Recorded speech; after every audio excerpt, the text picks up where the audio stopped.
Hello दोस्तों। तो कैसे हैं आप सब। हमारे यूट्यूब चैनल ओके स्टडी में आपका बहुत बहुत स्वागत है।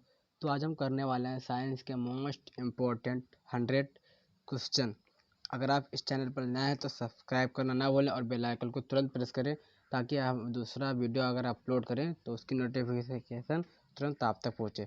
तो चलिए बिना टाइम को चलिए शुरू करते हैं। तो हमारा पहला क्वेश्चन है बर्फ में स्केटिंग करना प्रदर्शित करता है कि दाब बढ़ाने पर बर्फ का गलनांक। तो हमारा आंसर है घट जाता है।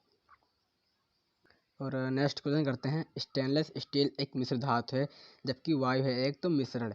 पर्यावरण का अध्ययन जीव विज्ञान की शाखा के अंतर्गत किया जाता है तो परिस्थितिकी। और अगला क्वेश्चन करते हैं फूलों के संवर्धन के विज्ञान को क्या कहते हैं तो फ्लोरीकल्चर कहते हैं।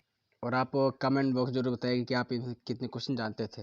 तो अगला प्रश्न करते हैं किसी असंतुलित बल द्वारा किसी पिंड में उत्पन्न त्वरण।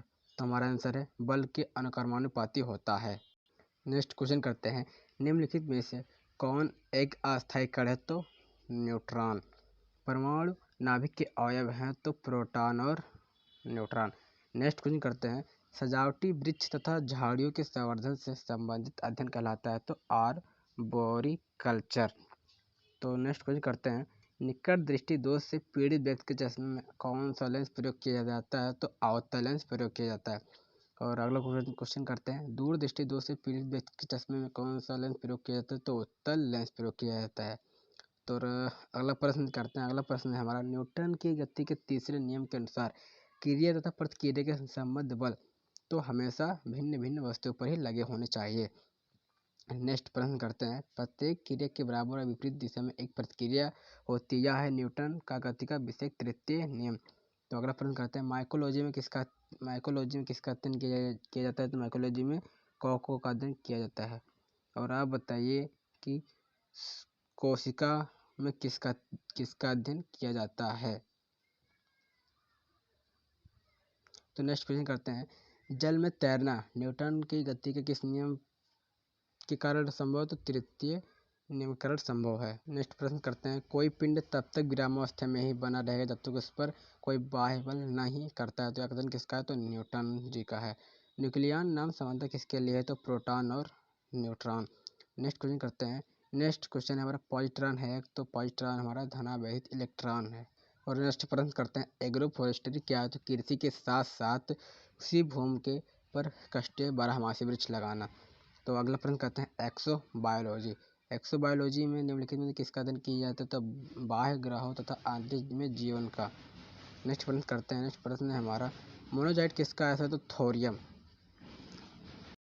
अगला प्रश्न करते हैं अगला प्रश्न हमारा बॉक्साइट निम्नलिखित में से किसका प्रमुख अयस्क तो एल्यूमिनियम। अगला प्रश्न करते हैं कार्नेलाइट किसका खनिज है तो मैग्नीशियम और इसे Mg से लिखते हैं। नेक्स्ट क्वेश्चन करते हैं गन मेटल किसका अयस्क है तो तांबा टिन और जिंक का है। लहसुन की अभिलाक्षणिक गंध का कारण है तो मानना है सल्फर यौगिक। अगला प्रश्न करते हैं अगला प्रश्न हमारा जल में आसानी से घुलनशील है तो नाइट्रोजन। अगला प्रश्न करते हैं अगला प्रश्न है हमारा भारी जल एक प्रकार का है तो मंदक। इनमें से कौन सा कोलाइड नहीं है तो रक्त। अगला प्रश्न करते हैं पनीर निम्न का एक उदाहरण तो हमारा आंसर है जैल। और नेक्स्ट क्वेश्चन करते हैं माचिस की तीली के एक सिरे पर लगा मसाला निम्नलिखित का मिश्रण है लाल फास्फोरस और गंधक। नेक्स्ट क्वेश्चन करते हैं नेक्स्ट क्वेश्चन है हमारा निम्नलिखित में से कौन सी एक प्रकृति में अनुचुंबकीय है तो ऑक्सीजन। और अगला प्रश्न करते हैं जो तत्व ऑक्सीजन पर प्रतिक्रिया नहीं करता है तो वह है आयोडीन। अगर आपको वीडियो पसंद आया हो तो लाइक कमेंट शेयर जरूर करें और इस चैनल पर अगर नए सब्सक्राइब करना जरूर ना भूलें। तो अगला प्रश्न करते हैं अगला प्रश्न है हमारा निम्न में से कौन सर्वाधिक अस्थायी तत्व है तो सीसा। निम्नलिखित में से क्या जल से हल्का होता है तो सोडियम Na। सामान्य ट्यूबलाइट में कौन सी गैस होती है तो आर्गन के साथ मरकरी पेपर। वैज्ञानिक एडवर्ड जेनर निम्नलिखित में से किस रोग से संबंधित है तो चेचक। मानव में गुर्दे का रोग किसके प्रदूषण से होता है तो कैडमियम और इसे CD से लिखते हैं। नेक्स्ट क्वेश्चन करते हैं BCG का टीका निम्न में से किस बीमारी से बचाव के लिए लगाया जाता है तो क्षय रोग के लिए। प्रकाश संश्लेषण के दौरान पैदा होने वाली ऑक्सीजन का स्रोत क्या है? तो जल। पौधों का कौन सा भाग श्वसन क्रिया करता है? तो हमारा आंसर है पत्ती। अगला प्रश्न करते हैं। अगला प्रश्न है हमारा, कच्चे फलों को कृत्रिम रूप से पकाने के लिए किस गैस का प्रयोग किया जाता है? तो एसिटिलीन। वृक्षों की आयु किस प्रकार निर्धारित की जाती है? तो वार्षिक वलियों की संख्या के आधार पर। अगला प्रश्न करते हैं, नेत्रदान में दाता की आंख का कौन सा भाग उपयोग में लाया जाता है? तो कॉर्निया भाग लाया जाता है उपयोग में। अगला प्रश्न करते हैं, साधारण मानव के गुणसूत्रों की संख्या कितनी होती है? तो 46 होती है। वह बताइए कि मच्छर में कितने गुणसूत्र पाए जाते हैं? आप कमेंट बॉक्स में ज़रूर बताइएगा। और तो नेक्स्ट क्वेश्चन करते हैं, मानव शरीर के किस अंग की हड्डी सबसे लंबी होती है? तो फीमर, इसे जांघ भी बोलते हैं। अगला प्रश्न करते हैं, गाय और भैंस के थनों में दूध उतारने के लिए किस हार्मोन की सुई लगाई जाती है? तो ऑक्सीटोसिन। अगला प्रश्न करते हैं, प्रखनली शिशु के संबंध में कौन सा कथन सत्य है? तो अंडाणुज का निषेचन प्रखनली के अंदर होता है। मानव शरीर में पसलियों के कितने जोड़े होते हैं? तो 12।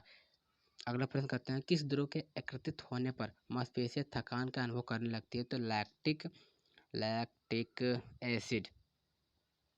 अगला प्रश्न करते हैं, स्तनधारियों में लाल रुधिर कणिकाओं का निर्माण कहाँ होता है? तो अस्थि मज्जा में होता है। अगला प्रश्न करते हैं, वॉशिंग मशीन का कार्य किस सिद्धांत पर आधारित है? तो अपकेंद्रण। अगला प्रश्न करते हैं, न्यून तापमानों का अनुप्रयोग होता है? तो अंतरिक्ष यात्रा, चुंबकीय प्रोत्थापन एवं दूरमिति में।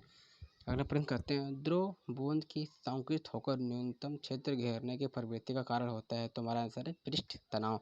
प्रश्न करते हैं, नेक्स्ट प्रश्न हमारा, निम्नलिखित में से कौन सी एक सदिश राशि है? तो संवेग। वो आप बताइए कि दाब कौन सी राशि है? आप कमेंट बॉक्स में जरूर बताइएगा। अगला प्रश्न करते हैं। अगला प्रश्न हमारा, जब किसी झील की तली से उठकर वायु का बुलबुला ऊपरी सतह तक आएगा तो उसका आकार क्या होगा? तो हमारा बढ़ जाएगा। नेक्स्ट प्रश्न करते हैं, नेक्स्ट, अल्फा कण के 2 धन आवेश होते हैं, इसका द्रव्यमान लगभग 310 के बराबर होगा। अगला प्रश्न करते हैं। अगला प्रश्न हमारा, केल्विन यानी कि मात्रक में मानव शरीर का सामान्य तापमान तो हीलियम के 1 परमाणु के बराबर होगा। अगला प्रश्न करते हैं, निम्न तापीय इंजनों का अनुप्रयोग होता है? तो हमारा आंसर है रॉकेट प्रौद्योगिकी में। नेक्स्ट क्वेश्चन करते हैं। नेक्स्ट क्वेश्चन है हमारा, निर्वात में प्रकाश की चाल होती है? तो 3 × 108 मीटर प्रति सेकेंड। नेक्स्ट क्वेश्चन करते हैं, निम्न में सदिश राशि कौन से? तो वेग।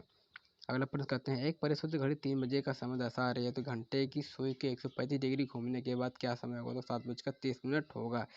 अगला प्रश्न करते हैं, एक खगोलीय मात्रक की औसत दूरी है? तो हमारा आंसर है पृथ्वी और सूर्य के बीच की दूरी।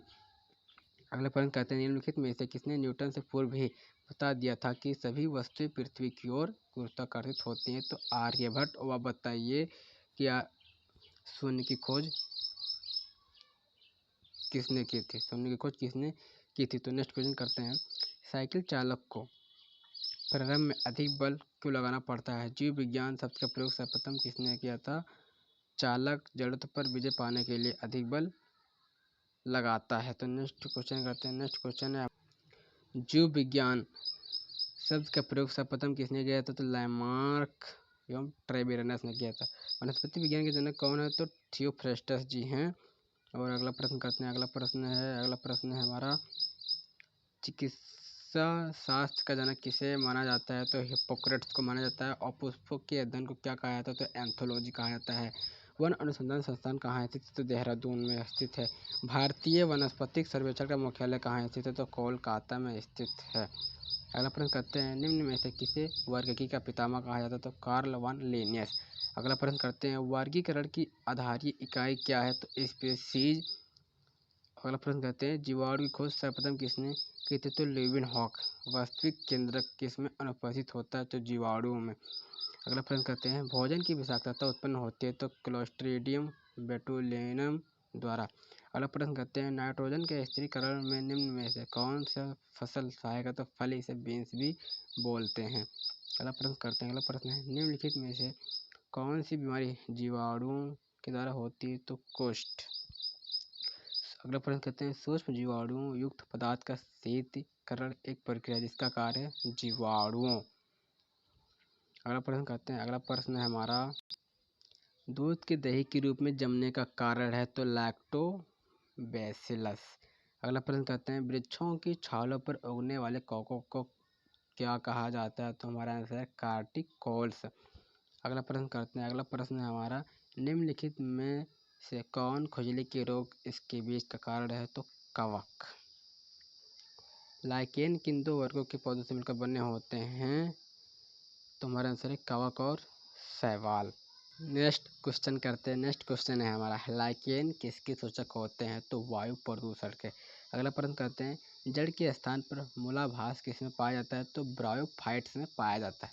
अगला प्रश्न करते हैं, सबसे अधिक क्रोमोसोम किसमें पाए जाते हैं? तो टेरिडोफाइट्स में पाए जाते हैं। अब आप कमेंट बॉक्स में बताइए कि क्रोमोसोम किसे कहते हैं। तो नेक्स्ट क्वेश्चन करते हैं। नेक्स्ट क्वेश्चन क्या है, निम्न में से कौन सा एक जीवित जीवाश्म है? तो हमारा आंसर है साइकस। तो अगला प्रश्न करते हैं, श्वसन मूल किस पौधों में पाई जाती है? तो जोसिया में। और अगला प्रश्न करते हैं, साबूदाना किससे प्राप्त होता है? तो साइकस से प्राप्त होता है साबूदाना हमारा। अगला प्रश्न करते हैं, निम्नलिखित में से कौन एक जड़ नहीं है? तो आलू। अगला प्रश्न करते हैं, स्तंभ मूल होती है तो अपस्थानिक जड़ें। अगला प्रश्न करते हैं, जड़ें किस भाग से विकसित होती हैं? तो मूलांकर से विकसित होती हैं।